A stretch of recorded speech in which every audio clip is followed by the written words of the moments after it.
Est-ce que j'ai jamais attenté aux libertés publiques fondamentales? Je les ai rétablies. Et y ai-je une seconde attenté? Jamais. Pourquoi voulez-vous qu'à 67 ans, je commence une carrière de dictateur?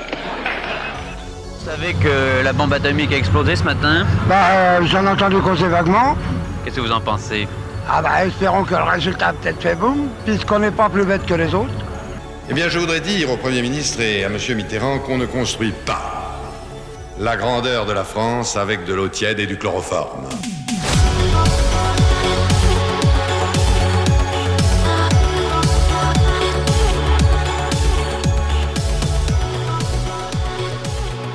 Je m'installe avec le petit café parce que cette fois-ci, je vais parler un peu plus longtemps que la dernière fois.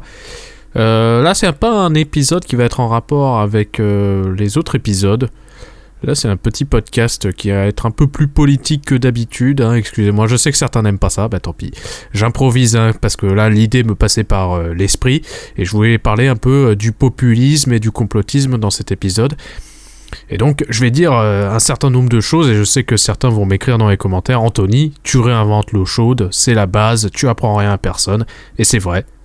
Simplement les auditeurs de Radioactif, ils sont pas très nombreux, mais enfin ils sont divers et variés, et donc je vais faire un rappel général pour tout le monde, et si par chance vous apprenez quelque chose, eh bien c'est tant mieux.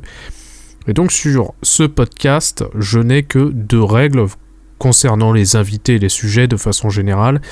La première règle, c'est pas de complotisme, et la deuxième règle, c'est pas de populisme. Et donc on peut se poser la question, pourquoi ces 2 règles? C'est-à-dire que tu peux inviter des identitaires, tu peux inviter des libertariens, des machins et des trucs, mais par contre, pas de complotisme, pas de populisme. C'est étrange.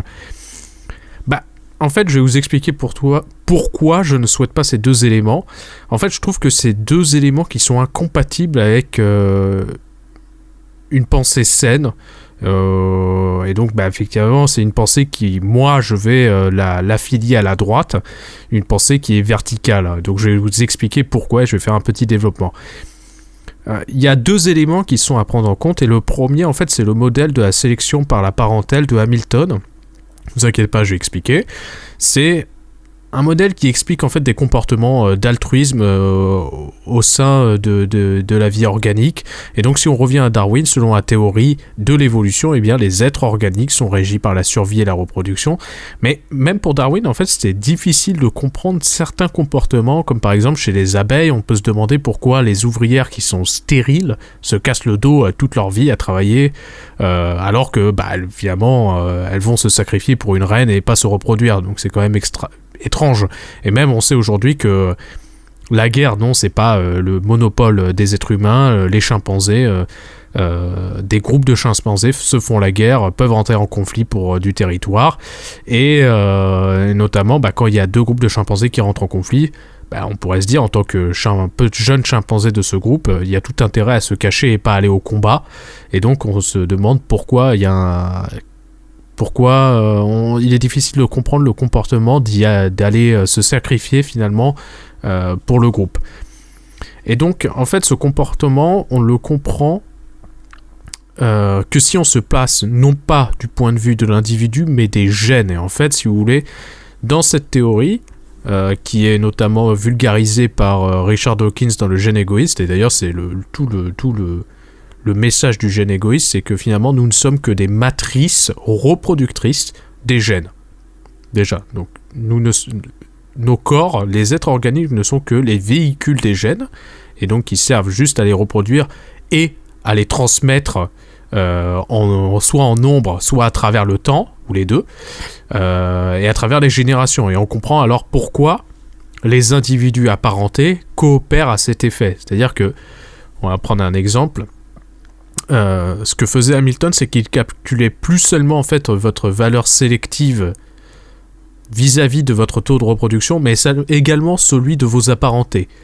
C'est-à-dire que votre frère, qui partage à 50% de votre patrimoine génétique, vous l'avez à 50% en commun, s'il se noie dans une rivière avec un courant qui est terrible et violent, ce sera dangereux pour vous de lui venir en aide. Néanmoins, ça va devenir de plus en plus intéressant du point de vue du gène de vous sacrifier.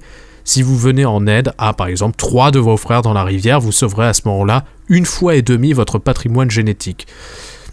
Et donc, de ce point de vue, on comprend mieux certains comportements. Par exemple, pour l'abeille ouvrière dont on a parlé précédemment, finalement, la meilleure stratégie pour elle pour transmettre ses gènes, c'est de favoriser la survie et la reproduction de la reine qui lui est apparentée.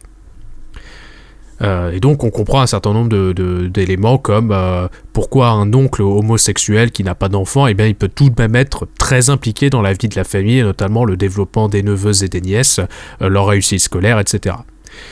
Donc cet altruisme, c'est un gradient, si vous voulez, en relation avec la proximité génétique. C'est une coopération et un partage de ressources, d'informations qui sera favorisé au sein de la famille proche. Donc parents, frères, sœurs, enfants, quand vous êtes nés, c'était vos premiers alliés. Mais après, c'est un gradient, ça peut aller jusqu'aux cousins, la tribu, l'ethnie, la nation, la civilisation, l'espèce, les mammifères, etc. Et donc, plus vous éloignez, eh bien, génétiquement, moins il y aura cet altruisme. Et bien entendu, en fait, cette relation, elle est toujours en fonction du contexte. C'est-à-dire qu'elle est susceptible de changer. Par exemple, je vais vous donner un exemple pour l'illustrer. Je vais citer la guerre des Gaules de Jules César. Et donc, dans les premières pages, en fait, Jules César décrit la Gaule comme une terre multiethnique, au sens où il y a plusieurs tribus avec des langues différentes, des socles culturels différents. Et en fait, une tribu, en fait, c'est une famille élargie. Ses membres sont apparentés et sont soudés autour d'un socle culturel. Donc, page 1, la guerre des Gaules. L'ensemble de la Gaule est divisé en 3 parties. L'une est habitée par les Belges, l'autre par les Aquitains, la troisième par le peuple qui, dans sa langue, se nomme Celte et dans la nôtre Gaulois. Tous ces peuples diffèrent entre eux par le langage, les coutumes et les lois. Les Gaulois sont séparés des Aquitains par la Garonne, les Belges par la Marne et la Seine.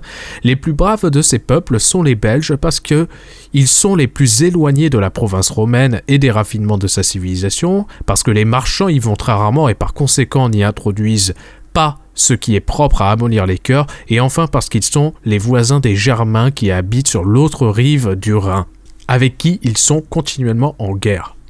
Et donc, durant le début de sa campagne, César en fait parvient à rallier certaines tribus, notamment les Éduins, et ils leur promettent en fait protection face à la prédation des puissances helvètes.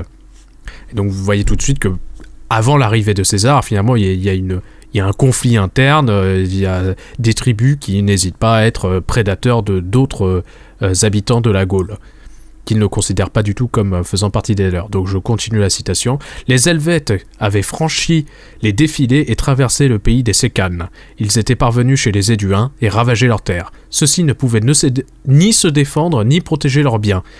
Ils envoient une ambassade à César pour lui demander secours. Ils s'étaient de tout temps assez bien conduits envers le peuple romain pour ne pas mériter que presque sous les yeux de notre armée, leurs champs fussent dévastés, leurs enfants emmenés en esclavage, leurs villes prises d'assaut, et en même temps, les Ambars, peuple amis des Éduins et de même souche, très important, font savoir à César que leurs campagnes ont été ravagées et qu'ils ont de la peine à défendre leur ville des agressions de l'ennemi. Enfin, les Allobroges, qui avaient dans la rive droite du Rhône des villages et des propriétés, cherchent un refuge auprès de César et lui exposent que, sauf le sol même, il ne leur reste plus rien. Ces faits décident César. Il n'attendra pas les Helvètes soient arrivés à Saintonge après avoir consommé la ruine de nos alliés. Et donc, au fur et à mesure de l'annexion grandissante de César, cela fera réfléchir en fait les tribus éparses et le conflit ressemblera de plus en plus en fait à une guerre interethnique opposant le peuple gaulois qui est divers certes, mais ethniquement proche, ou du moins si on compare à des Romains qui sont plus éloignés, eh bien effectivement les Gaulois sont plus proches.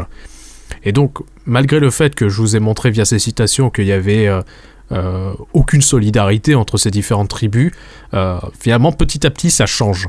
Et donc on verra Vercingétorix qui dira par exemple: ce n'est pas par leur valeur et en bataille rangée que les Romains ont triomphé, mais grâce à une technique et un art des sièges qui ont surpris l'ignorance des Gaulois. On se trompe si on s'attend dans la guerre à n'avoir que des succès. Pour lui, il n'a jamais été d'avis de défendre Avaricum. Eux-mêmes en sont témoins. Le malheur est dû au manque de sagesse des Bituriges et à l'excessive complaisance des autres. N'importe. il aura vite fait de le réparer par de plus grands succès. Les peuples gaulois qui se tiennent encore à l'écart entreront par des soins dans l'alliance et il fera de toute la Gaule un faisceau de volonté commune auquel le monde entier même sera incapable de résister. Ce résultat, il l'a déjà presque atteint. Cependant, Vercingétorix, comme il l'avait promis, faisait tous ses efforts pour adjoindre à la coalition des autres cités et cherchait à en gagner les chefs par des présences et des promesses. Il choisissait pour atteindre ce but des auxiliaires les plus qualifiés, ceux à qui l'habitude de leur éloquence et leur relation d'amitié donnaient le plus de moyens de séduction. Il s'occupe d'autre part d'équiper et d'habiller les soldats qui avaient pu s'échapper lors de la prise d'Avicarum. Pour réparer les pertes de ses effectifs, il demande aux différents peuples de lui fournir un certain nombre de soldats fixant le chiffre et la date avant laquelle il veut les voir amenés à son camp. En outre, il ordonne qu'on recrute et qu'on lui envoie tous les archers qui étaient nombreux en Gaule. Tandis que devant Alésia s'accomplissaient ses travaux, les Gaulois ayant tenu une assemblée des chefs décident qu'il convient non pas d'appeler, comme le voulait Vercingétorix, tous les hommes en état de porter des armes, mais de demander à chaque cité un contingent déterminé afin d'éviter que dans la confusion d'une multitude il devienne impossible de maintenir la discipline, de distinguer les troupes des divers peuples et de pourvoir au ravitaillement. On demande aux Éduins et à leurs clients Ségusiaves, Ambivarètes, Aulerques, Branovis. Bon, allez, j'arrête de citer parce que là, en fait, on énumère juste une trentaine de noms de tribus qui vont chacun donner de 2000 à 30 000 soldats. Ça fera un total approchant autour de 250 000 combattants. Et donc, bien que l'armée gauloise fût vaincue, en fait, cette campagne militaire montre que les tribus, autrefois en conflit, peuvent se rassembler sur la base d'une ressemblance qui est relative pour combattre un ennemi, en fait, qui est plus éloigné sur le plan génétique et culturel. Et en fait, il ne s'agit pas ici d'une démonstration, mais simplement d'une illustration pour rendre l'explication plus agréable. En réalité, les débats pour savoir si la nature est un monde de coopération ou de compétition sont finalement stupides, puisque les deux coexistent et changent en fonction du contexte. Et donc pour rajouter un peu sur le principe de la sélection de parentèle, il y a une publication que je vous mets en description qui fait une corrélation en fait entre les stratifications sociales en Angleterre et les clusters génétiques. C'est-à-dire qu'en fait vous avez des populations pauvres qui habitent autour des anciennes exploitations minières qui sont proches génétiquement entre eux, qui forment un cluster. Et de la même façon vous avez des élites des grandes villes qui forment eux-mêmes un autre cluster génétique. Et donc, il est d'ailleurs même probable que les hauts QI issus des populations pauvres migrent en fait dans les villes pour leurs études et leur travail et finissent par être absorbés par métissage par les élites. Ainsi, en fait, en vertu du principe de la sélection de parentèle, on peut suggérer que ce qu'on pense être en fait des luttes sociales entre les pauvres et les riches, en fait, ne sont que des luttes ethniques. Vous avez deux clusters génétiques qui se battent et qui par-dessus ont mis une lutte sociale, mais en réalité n'est que de second rang. Et donc il y a un élément qui peut appuyer cette hypothèse, c'est l'importation des populations extra-européennes pauvres en France. Et donc si le lien social était plus fort que la sélection de parentèle, ce que vous auriez, c'est un parti politique d'extrême gauche qui arriverait à rallier à la fois les populations issues de l'immigration extra-européenne pauvre et les blancs, les autochtones pauvres. Et en fait, ce qu'on observe, c'est que finalement, les ouvriers blancs se tournent vers le Front National, tandis que les voix des musulmans, par exemple, vont à la France Insoumise. Et donc, en réalité, vous avez une opposition ethnique sur un socle qui aurait pu être le socle social, et donc on se rend compte que la sélection de parentèle est plus puissante. Cet altruisme, en fait, il est à la base de la tribalité, du nationalisme de façon étendue, et ce sont en réalité que des extensions de la famille. Et d'ailleurs, Nassim Nicolas Taleb dira « Je suis libertarien au niveau fédéral, républicain au niveau de l'État, démocrate au niveau local et socialiste à l'échelle de la famille ». Donc vous avez ici en fait un premier élément qui est la sélection de parentèle pour comprendre l'un des éléments qui forment la pensée de droite, qui est en fait la lutte identitaire.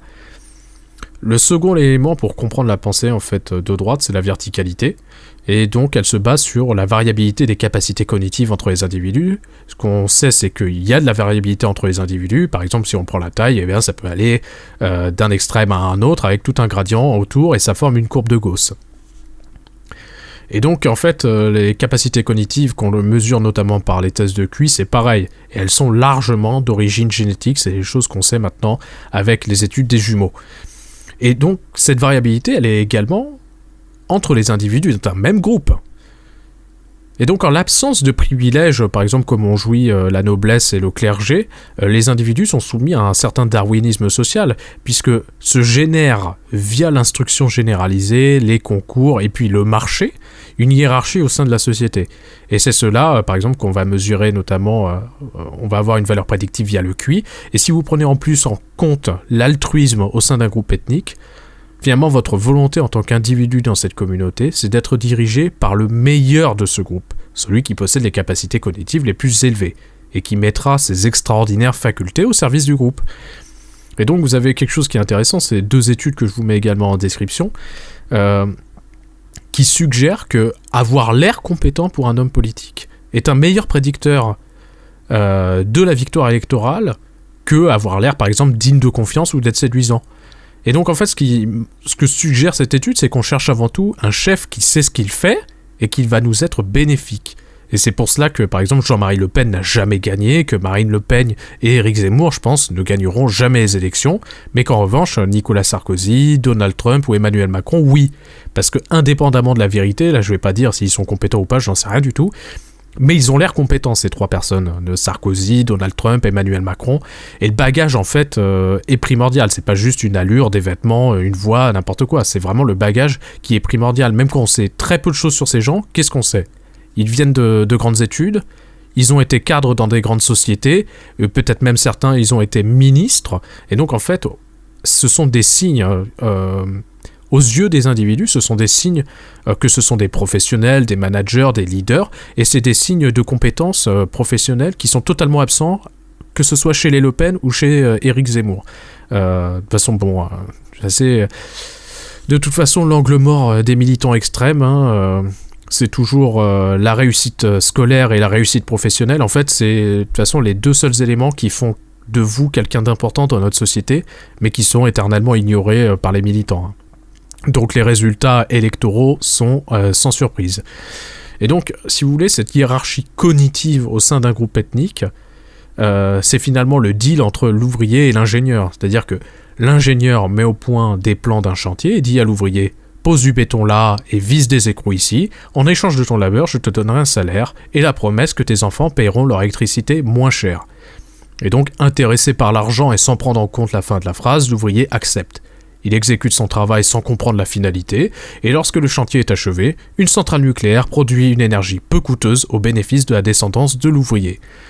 Et alors, un jour, le syndicaliste vient et déclare à l'ouvrier « Tu as fabriqué cette centrale, elle devrait t'appartenir. L'ingénieur n'a fait que siester et boire son café pendant que tu coulais tout ce béton. Tu es la véritable élite. Tu peux construire une centrale de tes mains, tu peux analyser une pandémie sans les médecins et une stratégie spatiale sans les scientifiques, car tu es clairvoyant avec l'expérience du terrain. » Et donc en fait c'est cela le populisme, c'est piéger la masse en flattant son ego, en diabolisant les leaders et les cadres.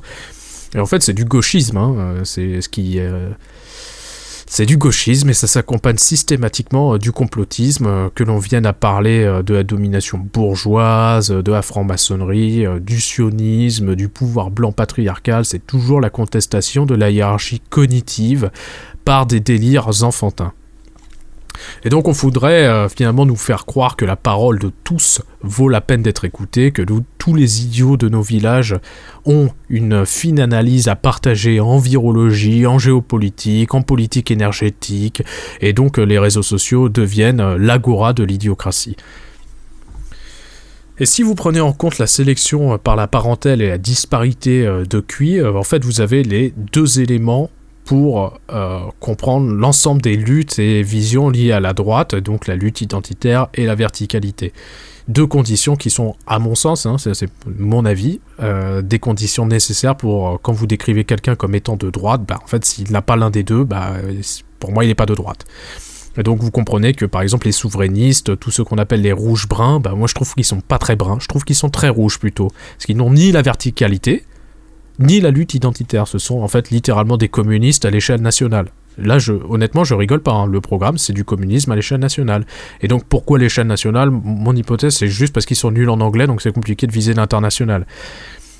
Et donc, en fait, ça donne une ligne qui est une ligne de lutte sociale, assimilationniste de populations entières, voilà, indépendamment de leur lignée. Si vous ne prenez pas la sélection paraparentale, la lignée on s'en fout, hein, tout le monde peut rejoindre la communauté nationale, sauf que en fait, comme on a vu que c'était l'extension de la communauté familiale et qu'elle se définit par le lien de parenté, c'est compliqué. Et en fait, tous ces délires de comptoir, vous savez, liés au complotisme, en fait, sont considérés avec sérieux par ces influenceurs politiques, parce qu'en fait... les inaptes au RSA, c'est des grands consommateurs de YouTube. Hein. Ils s'abonnent, ils visionnent tous les contenus paranoïaques. Et si vous pensez qu'il y a un shadowban du complotisme sur YouTube, franchement, détrompez-vous. Faut comprendre que l'objectif de l'algorithme de YouTube, c'est d'obtenir le plus grand nombre de visiteurs et que ce grand nombre passe le plus de temps possible sur la plateforme. C'est ça l'objectif de la plateforme, peu importe le moyen. Et donc... les deux populations préférées de YouTube, c'est en numéro 1, c'est les enfants et les adolescents. Pourquoi ? Parce qu'ils ont du temps et qu'ils sont nombreux sur la toile. C'est les plus gros utilisateurs d'Internet et qu'en plus, ils ont du temps vu qu'ils ne travaillent pas, ils ont juste quelques cours dans la journée. Et donc, les contenus qui font le plus de tabac en termes de vues et qui est le plus mis en avant par l'algorithme, c'est les jeux vidéo et la musique. Le deuxième groupe qui est favorisé par YouTube, c'est les complotistes. Parce qu'en fait, les imbéciles qui sont célibataires et sans emploi, ce sont les seuls adultes qui disposent de suffisamment de temps à consacrer à la plateforme. Alors je dis pas que les adultes qui ont une vie, ils ne vont jamais sur YouTube, mais simplement ils peuvent pas consommer 5 vidéos de 3 heures tous les jours, c'est impossible. Quand on a un travail, une copine, des enfants, etc., on peut juste pas. Et donc YouTube va mettre en avant les Idriss Aberkan, les Juan Branco, les Étienne Chouard, les Florian Philippot, et donc c'est peu étonnant en fait si vous voulez que des chaînes d'information dites de droite sur internet invitent ces gens, parce qu'en fait ces gens génèrent du clic et de l'engagement. Et donc on peut se demander en fait plutôt pourquoi ces figures du populisme et du complotisme sont considérées par certains comme des influenceurs de droite. Parce que pour l'instant, comme on l'a vu, ils n'ont aucun critère. Et donc pour répondre à cette question, c'est assez subtil en fait. Il faut d'abord rappeler qu'un groupe ethnique, c'est à la fois un cluster génétique, mais c'est aussi un socle culturel. Et donc on peut tout à fait envoyer des faux signaux d'appartenance à un groupe. Par exemple, je suis très patriote, je suis catholique à fond. Et en fait, il faut savoir que la religion catholique, notamment, ça a été un ciment culturel des ethnies françaises pendant extrêmement longtemps. Donc c'est un signal qui est très fort pour les Français identitaires.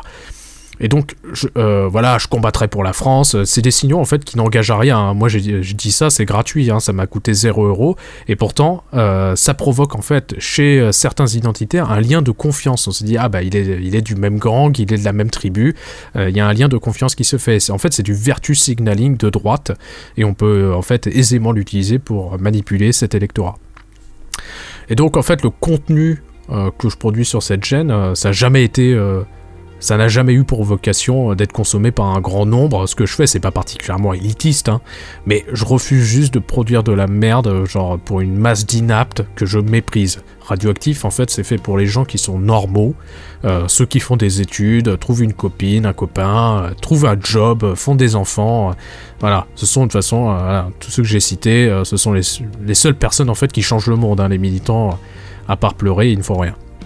Donc voilà, j'espère que ce podcast vous a permis d'y voir plus clair et de comprendre pourquoi les deux seules règles sont pas de complotisme et pas de populisme. Allez, à la prochaine.